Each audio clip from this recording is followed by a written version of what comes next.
So today we're going to be making something every pirate needs. A treasure map.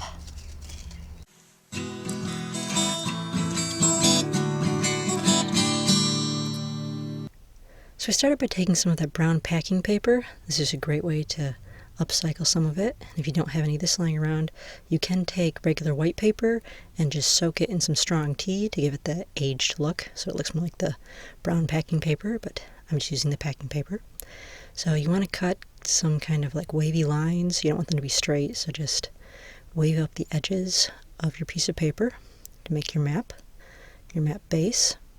And then you want to crumple it all up and spread it back out a bit, and then crumple it all up again and spread it back out a bit, and then crumple it up again. You want to just like 3 or 4 times just to get a really nice crumpled up piece of paper, and then spread it back out. And of course the crumples will stay and it'll start to look old already. Then you want to singe the edges.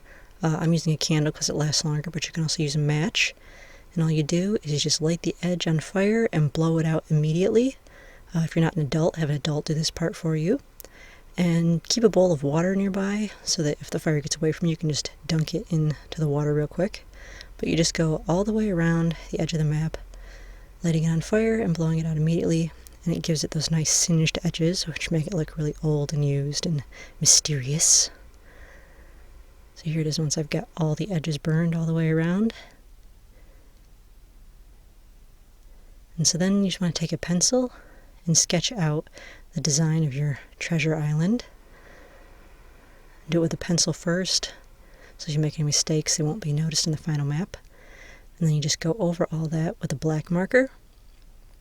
You can make your trees and your mountain ranges, little rivers, all the necessary topography on your map as you map out your little island where the treasure is buried. Of course, you need an X where the treasure is buried, because X marks the spot. Make yourself a little sailboat, and then of course you need the little compass points over on one end so that you know which way is which when you're searching for treasure. This is what they had in all the old maps. Your little points, and of course your north, east, south, and west. And then you can name your map if you want to. I'm going to call mine Dead Man's Isle because that's a fairly classic piratey sounding name. And then of course just take a small marker and do your little dotted line to mark out what the pathway is to get to the treasure. Make it kind of a long line.